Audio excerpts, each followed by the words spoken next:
Good morning, everybody. Sorry I'm late this morning. 2-shot penalty. But okay. Is that picture okay there? Can you see me okay?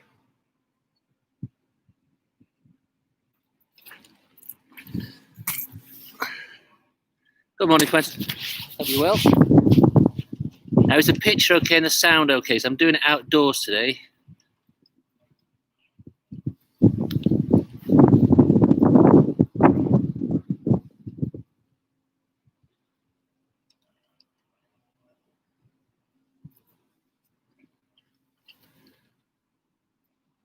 Quite a dark image when I stand back. Okay.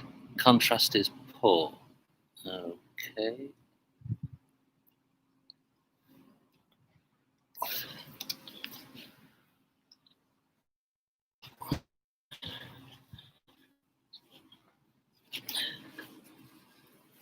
Is that any better there?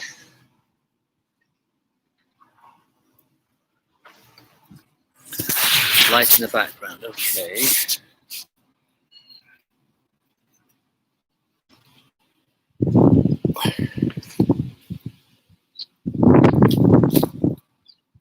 That looks better to me.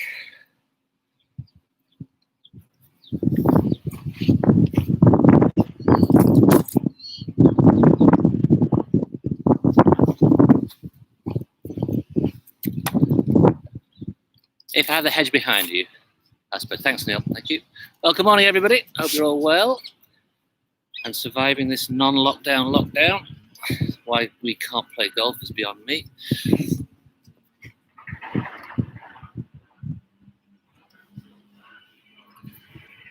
Good morning, Robert. Hi, Gunilla. So is the picture and sound okay now? Then I've got some building work in the background. There's a lot going on at the club, actually. Some building work in the background. The sunlight glistening there. But I can't use the Wi-Fi in the indoor room at the minute. There's some issue there. And I tried to put a plug in it this morning. It won't fit to my Mac. Anyway, good morning, everybody. Hope you're all well. Got loads to get through today. So I'm just getting my notes up now. And the first thing we're going to talk about in the senior swing, a letter, which was sent by the government some very serious people in the game. Okay, this is written by Michael Benalek, who, as you may well know, was the chief executive of the R&A, or the secretary of the R&A for many years. Won the British Amateur, I think, 5 times. So a hell of a player. And he sits on what's called the Captain's Club, which is Jack Nicklaus's Captain's Club. And on the Captain's Club at the time was Jack Nicklaus, Arnold Palmer, Bill Campbell, who was head of the USGA for many years, Gary Player, and Charlie Makem from the LPGA. And they got together once a year to talk about the state of the game. And this is very relevant to our senior members. So Benalek has written a letter, and here's his quote. "I sit on Jack Nicklaus's Captain's Club," said Benalek, a 5-time amateur champion. "We meet at Muirfield Village every year, and at the table were Arnold Palmer, Gary Player, Bill Campbell, Charlie Meekin, and myself, all with huge experience in golf. Jack was talking about the ball. We all agreed it was out of control and going too far. It had to be pegged, so we wrote a letter, sent it to the R&A and the USGA, and signed it by all of us. The only reaction we got was an acknowledgement. But I happened to see a copy." He happened to see a copy. I know how he happened to see it as well, by all accounts, which was then passed from the USGA chief, David Fay, to Peter Dawson of the R&A. "Have you got this?" was the note. And then the reply, "Have you got this?" it asked. "Please note the average age of those who signed it." And that was the end of it. So Benalek says, like so many people, I lament the demise of the shot makers like Seve Ballesteros and Lee Trevino. But to ignore all that experience and wisdom is a very, very strange thing, I think. So many players now are talking about, so many people are talking about, has the ball gone too far? Just type it on the side if you think it has or not. Because I've never known the game have so many people saying, it's getting boring now, things are going too far. The ball is definitely outgrowing the golf course. The average distances at the weekend for the winner, Dustin Johnson, off the tee, he averaged on Monday 307 yards, on Thursday 307, on Friday 300, on Saturday 318, and on 300 yards on Sunday. Now, interestingly, he hit 100% of fairways on the Saturday, and that's when he was at his longest. So he hit 100% of fairways and hit the ball 318 yards. Now, just for some context, Tiger Woods, when he won in 1997, averaged 323 yards. So it just shows how amazing Tiger Woods was. Now, the averages are interesting because they only measure it off two tees, the 5th and the 15th of Augusta, where the pros are very likely to hit a driver. And they're also quite flat landing spots, so they don't get sort of corrupted extra distance as a result of that. So what you've got there is really 20-something years of the ball flying too far. Because in 1997, that's when Titleist brought out what was called a professional ball. So instead of it being a rubber core of glue wrapped in elastic bands and then a Bellata cover, which a ball had been used like that for 60, 70 years, or something like that for 60, 70 years. They moved to the professional ball, which is an extremely hard, solid interior and a very thin layer around the ball. From 1952 to 1997, the pros averaged every 3 years they gained 1 yard. So through technology or through sort of getting fitter or golf courses getting better prepared, the ball would roll further. They averaged a yard every 3 years. Between 1997 and 2002, when the professional ball came out, they gained 7 yards in that 7-year period. So it sped up by 3 times the rate at which they improved their distance on the ball. Okay, so I think they have to do something, personally. But if you bifurcate the ball, that means that there's a ball for pros and ball for amateurs. It's very hard for anyone to get onto the tour because there's a different ball, and it must take them a full season to get used to that different ball if it's losing distance or it's losing accuracy or gaining spin or what have you. So I think we should all use it as a quieter ball anyway. Alrighty, so I'm now going to show you a great video which is perfect for seniors.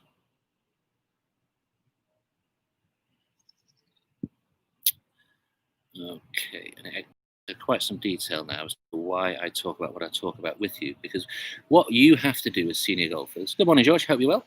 What you have to do as senior golfers is take the best of what the world's best players do and try and convert it into a swing which is suitable for limitations, injuries, or restraints that you've got in your body. Now I'm going to show you a video here, and this is Matsuyama with a fabulous swing of the club with a big pause at the top. You'll recognize him. But it's taken from an aerial view of his swing on a sort of super computer. I'll get it right there for you. I'm going to show it a few times, and it's only a very short video.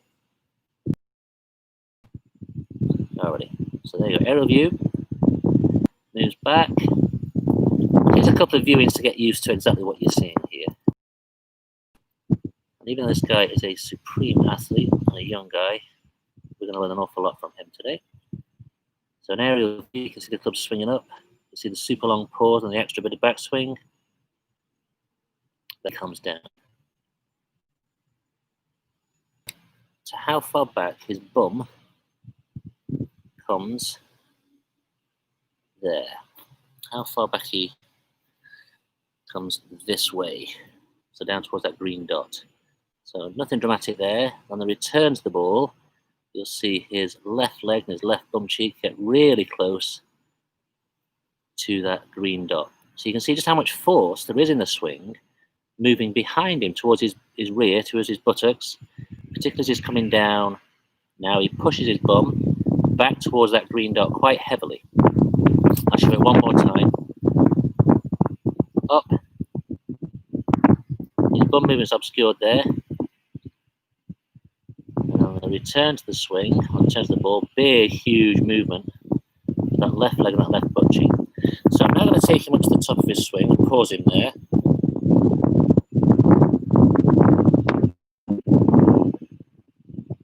Okay, so you'll then see his left leg, that's his left knee right there. His left knee has gone a long way forwards, and then on the way down, we see it pull back, and his bum and his hip go back towards that green dot quite heavily. So this links very tidily with what we've talked about many times before, and that's about pushing this right side behind as you press the ball. So As we address the ball here, you heard me talk many times. I'm just going to tilt that camera down a shade. You've heard me talk about pulling the right foot back to address the ball. And why is that? It deepens the buttock. It puts you already in a position which we know the good players get into. A lot of the forces in their swing go that way. It's such an obvious angle to look at the swing. We'll look at it from this angle here. We see the force of the swing. Oh, we think it's going backwards and forwards. That's why many golfers, when they play badly, sway off the ball. We don't want to sway off the ball. We want the forces to go this way. And that's why the exercise, and Quentin was a big fan of this, I know that. The exercise of doing this with the legs is what pushes the force that way on the way back. Now, what you've got to do, senior golfers, I'm talking about those with restrictions or those who are looking for an extra bit of distance, is you've got to sort of set yourself up to create the best backswing that you can and the best downswing that you can. Fuss less about your follow through. When you see the big players, the young guys, and they twist all the way around, that's a very, very difficult position for the body to get into, especially as we get older. What we have to do is try and build the most powerful setup that we can. So going back to that Matsuyama video, if we know that during his swing he pulls this way an awful lot in his swing, it's because he builds his power this way on the way back and then pulls it through on the way through. I'm going to show you some photographs of Dustin Johnson in a second, doing exactly the same thing.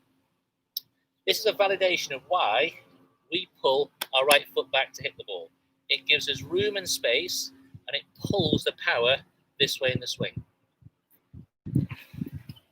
So let's get onto the Dustin Johnson pictures of how he won this week. Alrighty. There he is, supreme athlete. His father was a PGA pro, and he has quite a quirky swing, as you know. Look at the two of the pros who had PGA pros as dads. Garcia, quirky swing, and Jim Furyk, quirky swing. So it tells you that their dads obviously just let them be, have their own sort of swing, didn't try and make them too technically perfect, and just got them hitting balls and getting the love of the game. And so there's a lot about the game which you don't have to be perfect at. There's many, many different ways of doing it, and you see this quite readily, actually. So if I take him up to the top, now look at his bum, his right bum cheek and his right leg.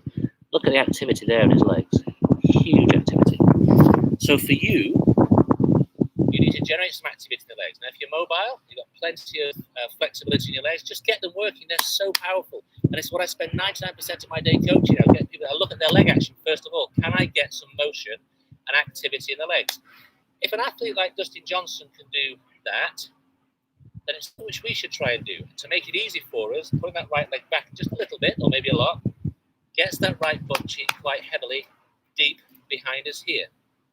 Now, if you're a bit stiff in the legs or a bit stiff in the hips, get some flex in the knees, then also push them in a little bit towards each other. That gives you a little bit more sort of range in the legs. If you're sort of stiff and you feel like you walk a little bit stiff, or you have hip problems or knee problems, then just try the knees going in a little bit. The more they go in, the more it'll tighten up. So here, have you lost the connection? Looks like I lost the connection very briefly there. Make sure, just let me know that you're all online again still. So, on the return to the swing, what does he do? He changes leg motion now. If you go back those 3 frames there, that is only about 0.03 of 1 second between all those points there. Huge activity in the legs. Now, this is the big kicker now. This is why I'm saying for seniors, you can actually learn from the world's #1 athlete. Thanks, Neil. Watch the difference now in his leg action between this picture and this picture. There's barely anything at all. You see, if you look at the stripes on his left hip pocket, sorry, his right hip pocket,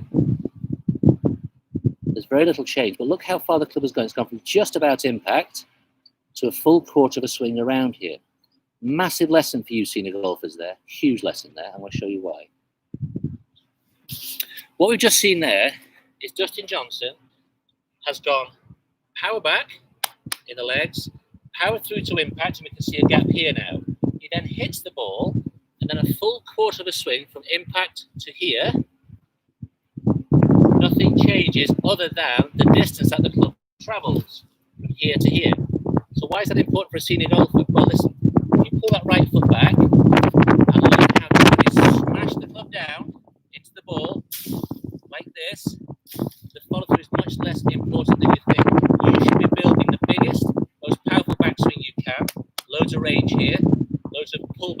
deep here. And on the return to the ball, smash it down. And if you can make a follow through, or your range is limited, then that's about enough. There's lots of examples of the tour pros. Patrick Reed is one, Tommy Fleetwood's another, Tiger did it all his career, of hitting follow throughs and finishing here, even when they're hitting sort of mid irons to short irons. The follow through is important, and in a perfect world, we'd all have a full follow through, but we don't need a full free flowing follow through. What you need is a big backswing to create as much power as you can, make as much range as you can, hammer that club down into impact, because we know as one thing stops in a golf swing, another thing speeds up. So in Dustin Johnson's case, when he pulls himself back here, everything swings up the top. On the return to the ball, he yanks his legs down, and then for a very, very small amount of time, they're more or less in the same position.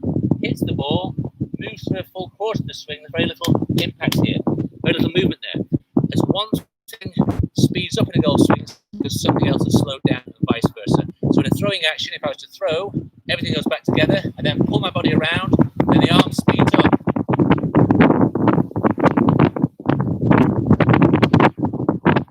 That's how we throw. The body stops to allow the hand and arm to go past it. I'm aware the wind interference can be quite high today. So there we are again. Huge leg action there. The easiest way for us to replicate that is to pull our right leg back. Massive leg action down into the ball. Makes contact, but look at that. Look how static those legs are in those photographs. And this is what I keep talking about when I talk about positions and motion. You could show those two pictures to a Martian and they would know where the motion of that swing is going. They know exactly where that person is trying to hit that golf ball. And that's why when we study pictures, we've got to make sure that we study the picture as part of the motion. When we see the tour pros hit a golf ball, their body is behind the ball with the driver. I'll show you in a second of Tiger hitting the ball. We know the body's behind here because that left hip and that left upper thigh, or the thigh, are going this way. They're pulling this way. As that happens, the club snaps through, so the body momentarily slows down, the club snaps on the way through. They look like they're behind the ball. We should not then try and, I'm going to try and stay behind the ball today. Because we end up in a position where the motion is corrupted. We've got to get the motion going that way to allow the club head to fully snap that way. Alrighty, so that's Dustin covered. I have to say I find golf less interesting to watch on TV now. Okay, so Robert asked me by email a question on how to get the quality strike. I think this is such an apt point, especially when we get back to golf, because the golf course will be a bit soggy. Even though I'm playing on preferred lies, you will have some soggy lies out there. So, not that I'm full of contradictions, but you hear me oftentimes say I don't want you to sway around like this. There has to be some lateral motion in the swing. So, the heavy points in the swing, as we know, are how we get the body moving this way, but there has to be some motion that way as well.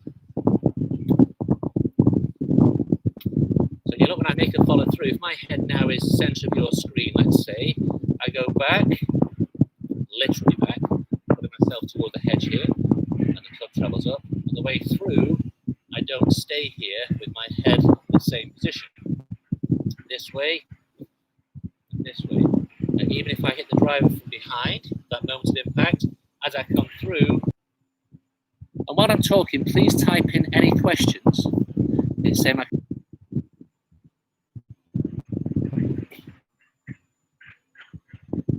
Okay, so here's Tiger. At impact, there's a very definite curve, and look how far behind his head is. There's a very definite curve of his body this way. And as he's curving behind it, you think, wow, he's really staying behind it. Don't try and do that, because the setup position and the correct movement of the forces will give us that 1/2000th of a second picture there. Sorry, Neil. So what you're looking at there with Tiger is a position where the golf ball is struck for 1/2000th of a second. So if the golf ball's on the face 1/2000th of a second, you can't just replicate that position there. All right, are there any more questions? I'm going George is saying I keep cutting out. I've only had 2 cutouts on my side here, so it looks like this Wi-Fi connection is a bit of an issue for us at the minute. I think I'm going to do my next session inside the clubhouse where the Wi-Fi connection is very strong. Are there any more questions for me, please? I'm going to talk about what I talked about for Robert Wolf with the contact of the strike. What you need of the strike, particularly with the irons, and I'm pretty sure it's the second shot you were talking about, Robert, from your email, if I remember correctly, is the club has to be descending to meet the ball, but also descending through. So if the club moves on an arc around the body like this, we want the iron strike to be just on the descent, 1 or 2 degrees on the descent, almost at the lowest point of the swing. Make it slight on the descent and then all the way push through. So in your case, Robert, what I'd be inclined to do is when you have your ball on the ground here, is look at something after the ball on the mat with the intention of the club making contact with that point of the mat over here. You're a very, very centered swinger. You keep your head very, very still and hit the shot, and oftentimes just on his back foot. Some of the lessons we've had, we talked about moving a bit more follow through. Experiment a bit with some lateral motion. Literally push yourself forward. If your ball is centered here, try and make contact with the ground somewhere over here. Second shots, that's it. Thanks, Robert. So I think I've covered that. Are there any more questions about what we talked about? I'm sorry about the wind interference. I thought it was going to be a bit night still enough today. And this Wi-Fi issue is definitely giving us some aggravation at the minute. So if there are any questions and you want to send them to me via email, then do that. The next session will go inside. I'll do another senior session on Wednesday of next week, because that's your day, really. Well, the men's day, anyway. And of course, any lady members are welcome to join us. So if there's anything else you want to talk about, then let me know. If not, let me just check my notes once more. I got asked a question last night. I did a chat. We were doing a chat with the scratch team. They talked about putting drills. So if we talk about putting drills, we've got to talk about probably the best putter of all time, Tiger. So let me just get it up.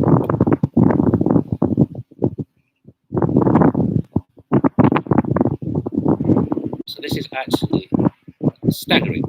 And this is, I'm quite sure that Tiger, for a spell, wouldn't have his putting measured. It would be the sort of the scientific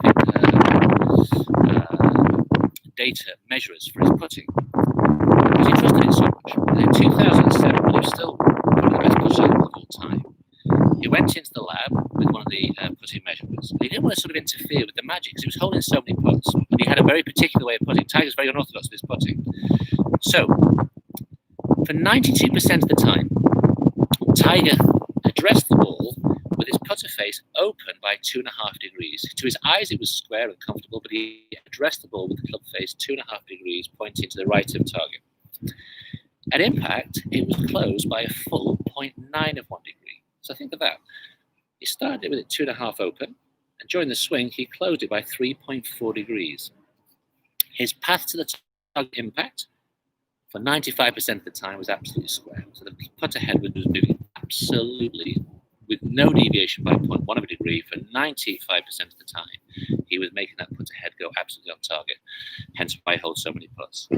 His backswing opened by 7.8 degrees.